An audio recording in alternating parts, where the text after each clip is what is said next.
I'm Julie Barkey with this Senate update. With just one full day remaining before the first committee deadline for policy bills, it was expected that the Senate floor would be in line with those of earlier this week, short and focusing on moving those bills. Now, to some degree, Thursday's session did fit that description, but Senator David Brown asked members to place one of his controversial bills on general orders, and this prompted some discussion. Thank you, Madam President. Madam President, this is my bill. Senate File 1543 is a bill that protects public school students in their locker rooms and bathrooms at their schools. I submitted a hearing request and have been informed that this bill will not be given a hearing. I am bringing this motion today because this issue needs to be addressed by this body. Between recent actions by the State High School League and the St. Paul School District, policies are being adopted which allow biological males and biological females to share locker rooms and restrooms at the same time. These policies put Minnesota students in risky and potentially dangerous situations. Madam President. Madam President, I ask for a roll call. Senator, roll call requested, roll call granted. Senator Newman. Madam President, I was simply rising to ask the President to quiet the chamber down. I was not able to hear what Senator Brown was stating.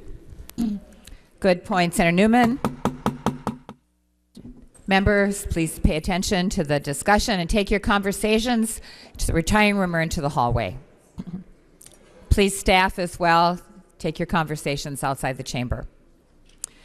Discussion on the Brown motion. Senator Kiffmeyer. Thank you, Madam President and members. In this particular one, I am especially concerned, and I think to myself, as a woman, have we come this far to now go backwards? Have we fought so hard for some of the things of the girls participating in sports and in having those individual opportunities for them to now be put in this kind of a situation? Have we now come to this point where young girls at an early maturity who are already very uncomfortable about their body image and other things are now going to be put in a situation that is worsened and hurtful to them and exposes them in a very vulnerable time? This is a very personal time of life for our teenagers and especially for our girls. And we as a Senate should stand up to protect them, to stand up for them, especially since Senator Brown's bill makes an allowance for those who may have other needs. So all the needs are balanced here. We just want to be sure that we also take care of our young girls at a very special time of their life and not expose them. Thank you, Madam President, and I urge your members to vote yes. Senator Westrom. Madam President, I would too rise in support of this motion. I think it's a pressing matter that the Senate and the legislature should take up and address. As a father of two girls and constituents across my district and parents across the state, this is an issue that we need to address right now, deal with it, so girls' locker rooms and the issues that go along with this new policy do not continue down this road in the state of Minnesota. We need to ensure, as Senator Kiffmeyer talked about, we need to ensure that our female athletes have their privacy protected as they engage in the sports that they've chosen to go out for. We need to make sure our schools have the policy that's been in place continued and not have biological males and females mixed in locker rooms or bathrooms going forward. We need to pass this bill and address this issue now because it's become such an issue in the past 6 months with the high school league action. And our students are relying upon us. It was the legislature that created female sports teams decades ago. And we don't need to go backwards, which is what it appears the state high school league rule would have us doing, as others have talked about on this floor. And I think we need to just establish now that we want to protect women's athletes. You know, during the week of state high school girls basketball, I have a niece that was able to play in the tournaments this week. It's very apropos that we address this issue so that female athletics are not changed in the future of this state.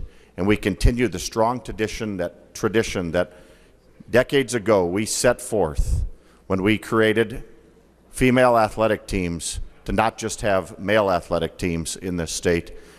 And as a father of girls who are getting into athletics, I want to ensure that the integrity is there for them and all the other constituents and parents I represent in my district.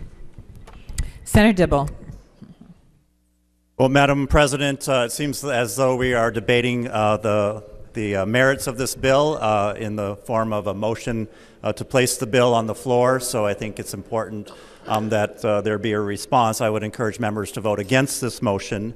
Members, understanding what a transgender person can be pretty hard, especially if you don't know a transgender person yourself, and I think polls show that only about 8% of us know whether or not we know a transgender person.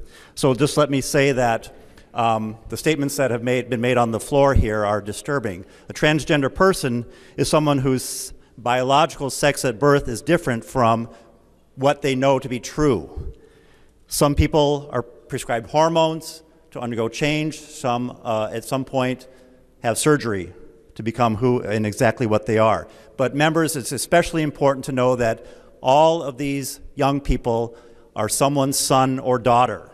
If I had a child who was transgender, I would want my child to be treated with respect and with fairness and with dignity. The Minnesota State High School League worked very, very hard working through these issues over a very long period of time to try to uphold dignity and respect for all of our students in the schools. Minnesotans believe in the golden rule, that we treat others as though we would want to be treated ourselves.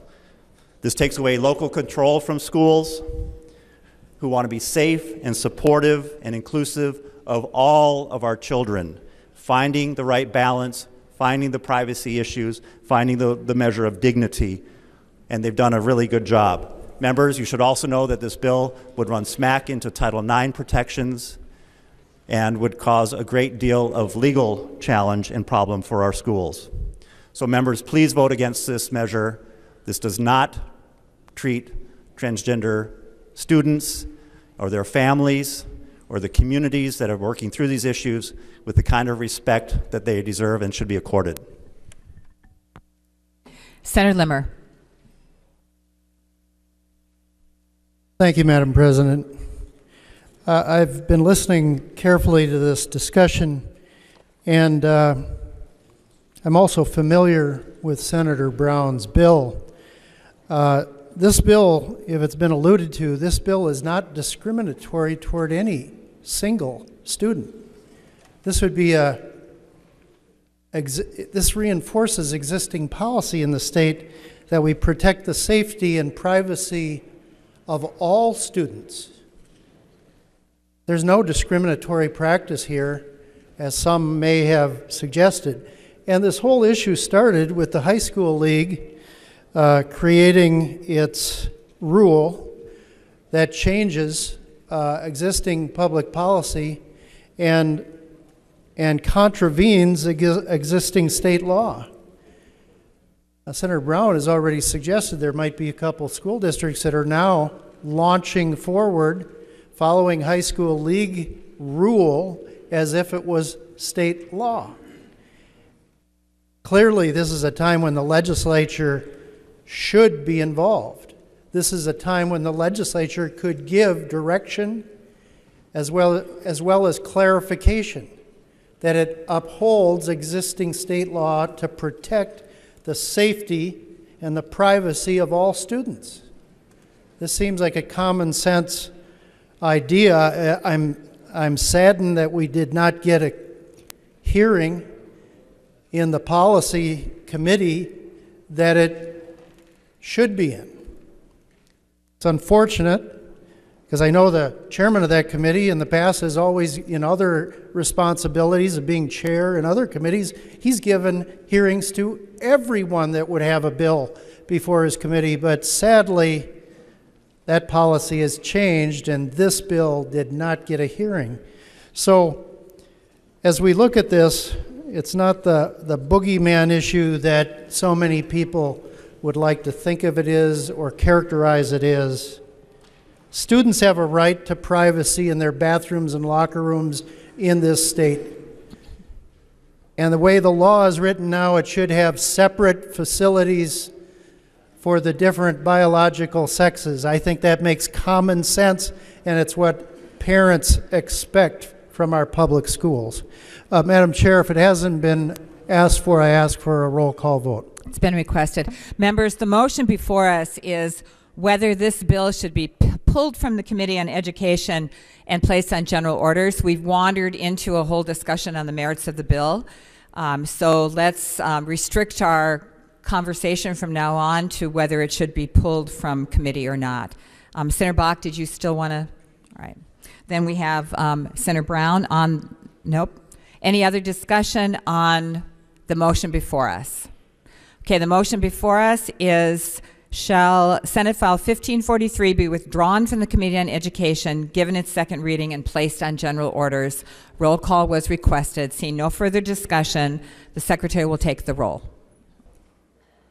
All members having voted, the Secretary will close the roll. There being 28 ayes and 37 nays, the motion does not prevail.